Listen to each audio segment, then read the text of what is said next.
Dr. Pearl here, week 3. We're going to start talking about hiring employees and recruiting metrics. In other words, we're going to look at hiring the right person with the right skills and right motivation at the right time. So let's get into looking at what this week will bring. Looking at this week's requirements, we're going to continue reading hard facts. This week's article, we're looking at just-in-time practices and alignment of benchmarking performance. And in the video, Regina Hartley talks about another way to look at resumes. The second video in your resources will support you and your group as you get well into the project. Now let's talk about recruiting, the subject of this week's assignments. The Matrix for Managers books gives you some good information. Time to fill, the shortlist ratio, moving from offers to acceptance. These are some matrix, and they're pretty good basic ones, but this is only a starting point. We certainly want these, but there are several other things to consider when thinking strategically about talent management and not just recruiting to fill seats. Some of the additional things to consider are evaluating your own strategic process. Do you have checks and balances?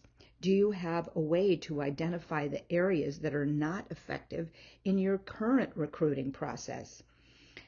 This might be something you want to think about when it comes to matrix. Another question you might want to answer is, how are you going to determine the success of your recruiting plan? Something else you may want to consider are mistakes made by the wrong hire. Think about when you promote internally. Are you putting someone in the position who is not already trained for it? We think it's less expensive to hire within, but if we are not bringing in new ideas and it is taking the person years to become knowledgeable on the task, are there costs, possibly huge costs, associated with promoting people who are not yet ready or do not have the skills necessary compared to seeking for recruiting from external sources? You might also want to look at things like strategic talent management in your succession plan. How effective is it? How much is promoting what you are trying to do? So some things that don't go with recruiting but occur a lot. So first, turnover matrix. I'm going to suggest you keep this one off the recruiting page because yes, turnover does increase recruiting, but usually it's not necessarily a measure of recruiting. Benefits.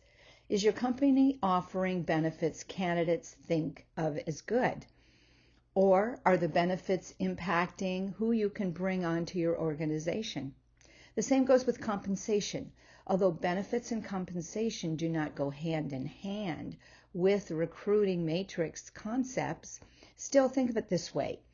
How many people are you not able to bring on board because of different pay or different benefit requests? This can impact recruiting, and having a matrix could possibly be something that would help you persuade or influence decision makers in the organization. We can also look at recruiting matrix from the perspective of audits. Are the processes and procedures in place being followed? Then going back to see how well, how effective, how efficient, and is there value-added components of the recruiting process you have in place. Here's something Google does. It's really interesting. They measure interviewing effectiveness by each interviewer. So imagine every person who's in an interview process gives a thumbs up or a thumbs down. Google tracks that information, whether the interviewer recommends to bring the candidate in or not. Then later, it measures against the actual success of that person on the job and rates the interviewer's ratings. So think about it. Some people in the interviewing process don't want to make the hard decisions. They like all the candidates. They are not asking real questions to get to know the candidate and see if they are going to be the right fit. If an organization is big enough, it could be determined that the CFO should not be in the interviewing process most of the times because he or she is not able to identify good candidates based on past experience. So think about that. There's other matrix that can help you improve your process. There's other things to think about when you're looking at recruiting, and some of them could be qualified candidates, internal, external candidate availability. With the uncertainty and all the changes in the world in 2020, 21, and now, there are so many issues related to diversity. How are you going to use Matrix to handle those? So, as you can see, this week we're getting into employee metrics.